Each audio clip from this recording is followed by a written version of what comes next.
मग त्या ठिकाणी भीमाच्या योगानं दुर्योधन सुद्धा गदा युद्धामध्ये त्या ठिकाणी पारंगत झाला. राज्यामध्ये संपूर्ण युधिष्ठिर झाला निपुण. गदायुधी भीमसेन निवडला अर्जुना शस्त्रास्त्र शस्त्री. मग भीम असणारा गदा युद्धामध्ये पारंगत झाला. अर्जुन धनुर्विद्येमध्ये पारंगत झाला.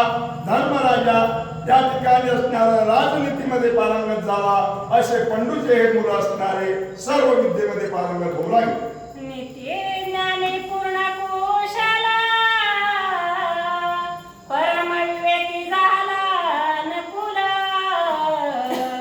रण पंडित धर्माशील शिवेगी सादर धर्माचे. आणि नकुल असणारा त्या ठिकाणी ज्ञानामध्ये प्रवीण झाला. असं सर्व पांडव सर्व बाजूने संपन्न झाले असं या ठिकाणी घडू लागलं. भूत भविष्य वर्तमान क्षत्रधर्मी सदेवा निपुण. पाचही विद्या गुण बले पूर्ण जन म्हणते झाले. मग भविष्य का पाठीमागचा भूतकाळ याचं ज्ञान सहदेवाला झालं. त्या दिल्ली हस्तिनापुराचे लोक म्हणू लागले धन्य धन्य पांडव.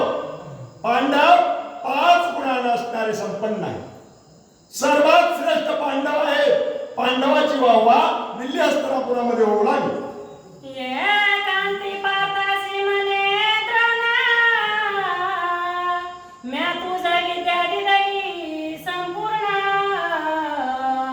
अगस्त्य महामुनीचा शिष्य जाण माझा गुरु अग्निवेश. या ठिकाणी असणार अगस्त्याची विद्या मी तुला संपूर्ण दिली. माझा सर्वात श्रेष्ठ नंबर 1 चा त्या ठिकाणी असणारा शिष्य जर असशील तर अर्जुना तू आहे. तेने अस्त्र सांगितले पूर्ण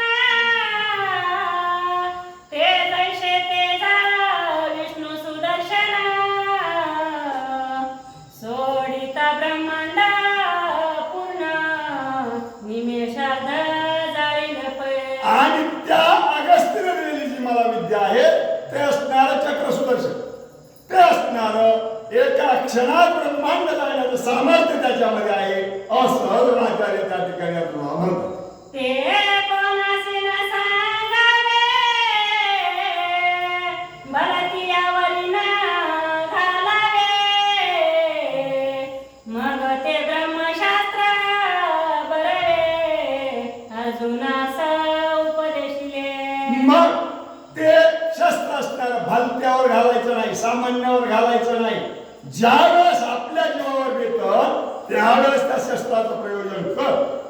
ती विद्या असणार द्रोणाचार्य अर्जुनाला सांगितलं. अर्जुना घाली लोटांगण म्हणे वड द्यावे मज लागून.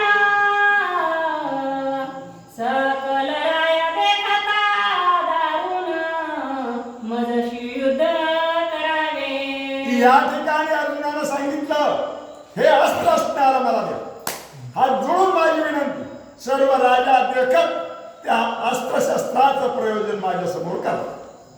तथा तू म्हणे गुरु द्रोणा यावरी मन कुलसा देवा घेऊन.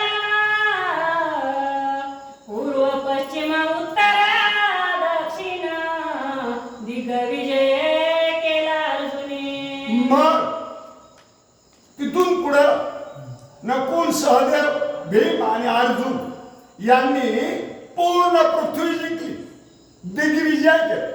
पांडव जगामध्ये अजय झाले एवढा प्रताप पांडवांनी केला.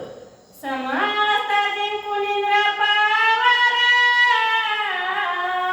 दर्वे भरले हस्तिनापुरा. हे परिसोन धरता राष्ट्र चिंतावणी पडिला.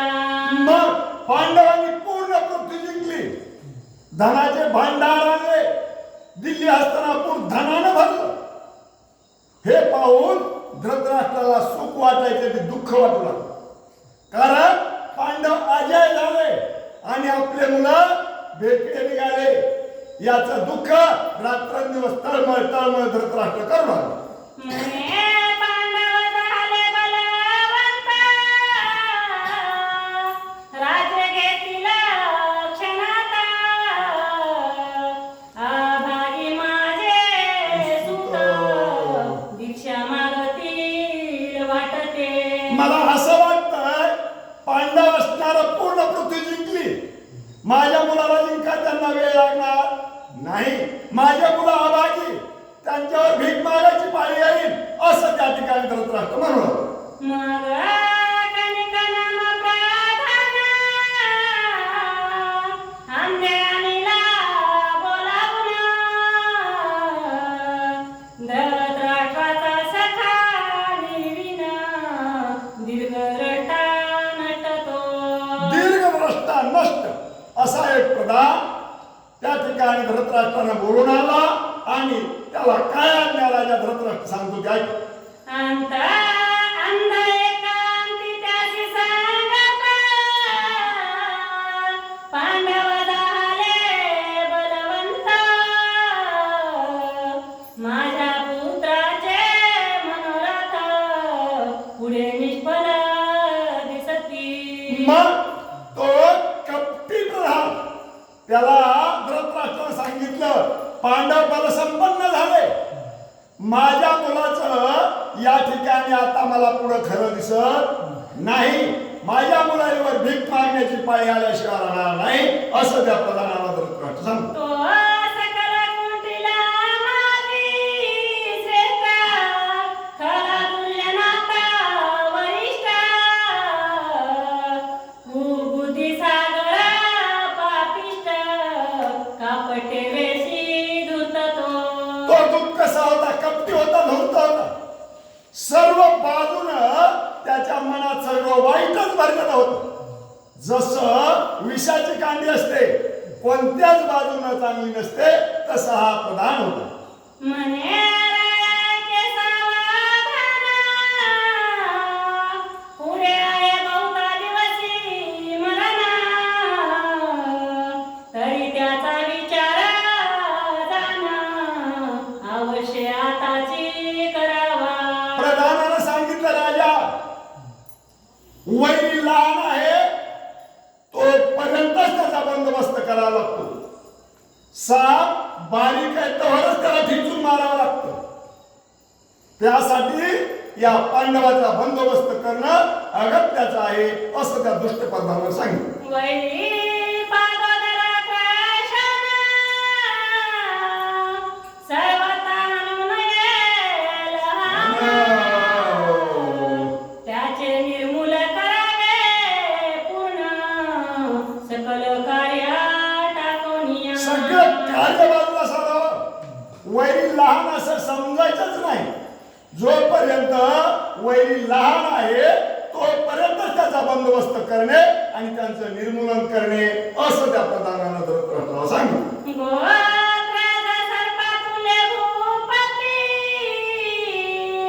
न कळे कोणे काही डंकिती, सर्प किंचित दृष्टी पडती, गोत्रज पीडिती पदोपदी. या ठिकाणी काळ सर्प असतो. त्याला दूध पाजून मोठं केलं तर तो मालकावर कधीच प्रेम करणार नाही. तो डंकिल्याशिवाय सोडणार नाही. त्यासाठी ही पांडव लहान आहे तोपर्यंत त्यांचा बंदोबस्त करणे असं त्या ठिकाणी दुष्टप्रधानानं सांगितलं.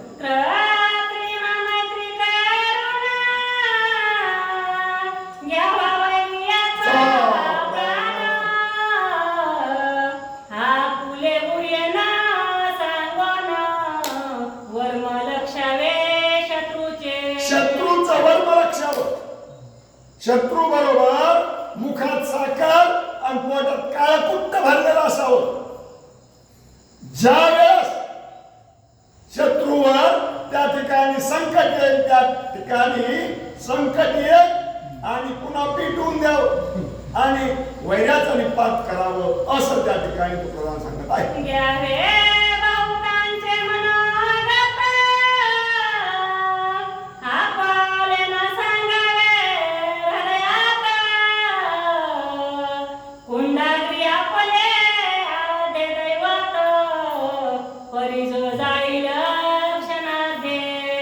ठिकाणी अग्नी आपलं कुलदैवत आहे. अग्नीशिवाय आपण कुठलंच कार्य होत नाही. अन्न जर खायचं असेल तर अग्नीशिवाय. मात्र तो अग्नी वाया गणीला लागल्याच्या नंतर तो त्याची किंमत बघत नाही. त्यासाठी ही पांडव लहान आहे तोपर्यंत त्यांचा बंदोबस्त करावा लागत असा तो प्रधान आहे. सूर्य नारायण दैवता पाही परिमंडल मंडल कोणाना धरवे हृदयी गुरु सुजना सर्वई त्यासळी नमित्तची भजावे. या ठिकाणी सुजान गुरुला भजावं. सूर्यकुंड सफेद दिसते चांगलं दिसतंय म्हणून त्याला काही जाऊन मिठी मारता येत नाही. त्यासाठी असणार त्याचा तिरस्कारच करावा लागतो असं त्या प्रधानानं सांगितलं. स्वर्गी होणारे पितृगणा तरी त्यासही शमी पात्र प्रमाण पिंड दर्भ देऊन बोलावावे थोडक्यात. त्या ठिकाणी स्वर्गाहून जरी आले आपले पितर तरी त्यांना काय लागतं? त्यांना तिलांजली द्यावी लागते, पिंडदान द्यावं लागतं आणि त्यांचं निर्मूलन करावं लागतं असं धृतराष्ट्राला त्या प्रधानानं सांगितलं. माता पितानी बंधू आगळे वाढता करावा धूर्त कुटील कपट सिंधू राजग्रही असावे. या ठिकाणी कपटी माणसं राज्यामध्ये असावे लागतात.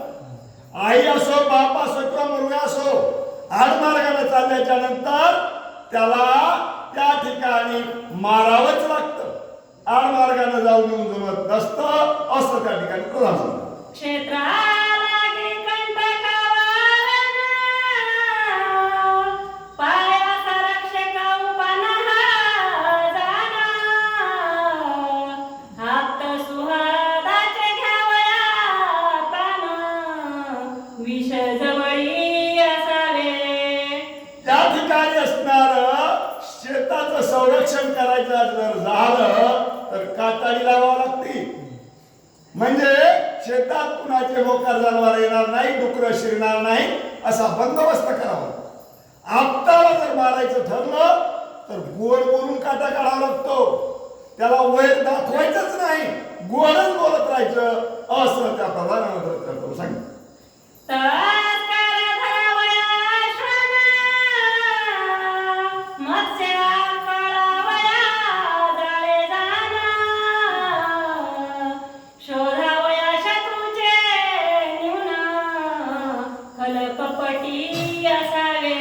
शत्रूचं घेऊन शत्रूला संपवायचा असला तर कपटाला संपवावं लागतं.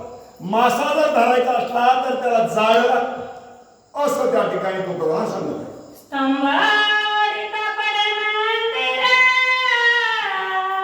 मुळी तोडिता पडे तरुवर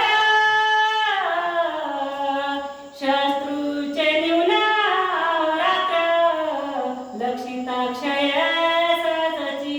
या ठिकाणी शत्रूसाठी कुठली तरी कुठील बुद्धी अवगत करून त्या ठिकाणी शत्रूचा काटा काढावा लागतो. झाड जर पाडायचं असलं तर त्याच्या मुळ्या तोडाव्या लागतात. मुळ्या तोडल्या की आपोआप झाड पडतं असं त्या प्रधानानं सांगितलं. भुजंगाचे दंत पाडून हातीचा गारुडी करती दाना किंवा उन्मत्त गजानन अंकुश क्षीणा करती पै. माजलेला हत्ती त्याला अंकुश लावला की तो असणारा स्थिर होतो. किंवा गारुडी सापाचे विषाचे दात पाडतात आणि मग कसं बी अंगावर खेळवतात असं करावं लागतं असं त्या ठिकाणी सांगितलं. आधी मुखी ताडावा भुजंग मग चूर्ण मागिला रसिकाचे पुच्छ सवेग छेदून क्षीणा करावे. मग सापाचा अगोदर मुंडकं कुचावं लागतं आणि मग पाठीमागाचा भाग हाणावा लागतो. विंचवाची नांगी तोडावं लागते आणि मग विंचू मारावा लागतो असं त्या ठिकाणी प्रधान सांगत आहे. समाधान भेद दंड करुणा, घ्यावा शत्रूचा प्राण, हात हे टाकून व्हावे कठीण कालव. मन कठीण करावं लागतं, काळासारखं कठीण करावं लागतं. साम दाम आणि दंड सर्वांचा वापर करून असणारा वैराचा काटा काढावा लागतो असं त्या ठिकाणी सांगितलं. राजा मने कणिक सुनीती, त्वा कथिया त्या मानल्या युक्ती, परिप्रसूत कैसी रीती, करावे ते सांग पा. मग त्या कर्णी नावाच्या प्रधानाला धृतराष्ट्रानं सांगितलं तू म्हणतोस तितकं सगळं पटलं, पण आता ही आयडिया करायची कशी ती मला सांग असा धृतराष्ट्र म्हणत आहे. ओ दासाला स्वर्ग, तो काय मानवा पुत्र सांगा, छेदून काढावा सवेग, तात्काळ प्राण हरता तो. या ठिकाणी असणारा क्रोधी मुलगा याचा घात करावा. क्रोधी कधी कुणाचा घात करेल याचा विश्वास नसतो, त्यासाठी यशाचा घात करावा लागतो. कणिक मने युक्ती हेची प्रमाण, बाहेर धावून भलेपणा, घ्यावे शत्रूचे प्राण, विचार अन्य अशेना. कणिकाने सांगितलं वरून वरून प्रेम दाखवायचं आणि आतून यांचे प्राण कसे घ्यायचे याच्यावर विचार विनिमय करायचा असं कणिकाने धृतराष्ट्राला सांगितलं. बाहेर नम्रता धरून बहुता, अंतरी त्याचा करावा घात. बलिष्ठ देखो ना अत्यंत, लीनता तेथे धरावी. त्या ठिकाणी वरून वरून साध्या भाषेमध्ये पोतारा, वरून वरून गोड बोलायचं, आत काळ कुट्ट भरलेलं असं वागायचं आणि त्याची वेळ आली की त्या ठिकाणी झोपीत दोंडा घालून मारायचं असं करावं लागतं असं त्या कणिकानं धृतराष्ट्राला सांगितलं. द्रव्ये लुटासी देऊन धन, वश करावे न लागता क्षण, जोशलापणा समान, त्याशी स्पर्धा करावी. या ठिकाणी आपल्या जोडीचा असेल, समोरच्याची ताकद आपल्या मुठीत जर बसत असेल तर त्याच्याबरोबर भांडण करावं. समोरचा आपल्यापेक्षा ताकदीनं द्विगुणी जर असेल तर त्याचा युक्तीनं काटा काढावा लागतो असा तो कणिक धृतराष्ट्राला सांगत आहे. शत्रू दुर्बल होऊन, जरियाला पणा शरण, त्याचे न करिता पालन, घ्यावा प्राण न कळता. त्या ठिकाणी शत्रू भिकाऱ्याच्या वेशात आपल्या दारात आला तरी त्याचा प्राणच घ्यावा, त्याला असणाऱ्या घरात देऊ नये असं त्या कणिकानं धृतराष्ट्राला सांगितलं. जरी नाटपती जागे पाणी, तरी निजलयाला वावा अग्नी. किंवा फला तांबुला भोजनी, विष प्रयोग करावा. समोरासमोर जर वैरी आपल्याला ऐकत नसल तर झोपी गेलेल्या जागेवर अग्नी लाव किंवा पानातून अन्नातून विष त्या वैऱ्याला द्यावं असं कणिकानं धृतराष्ट्राला सांगितलं. हरी अनावी दूत ठेवणी, भाके गोसावी सत्य वचनी, एक पांडव नाही तावनी, आयशे करून टाकावे. पांडवी कृती करावी किंवा त्यांच्याबरोबर दूध खिळून गोड बोलून त्यांना हरवावं आणि त्यांना समुद्र वलयांकित बाहेर जायचे आज्ञा द्यावी असे तरी करावं. नाही तर विष पाजावं, नाही तर कुठं अग्नी जाळावं, असा तो कलिक सांगतो. पांडव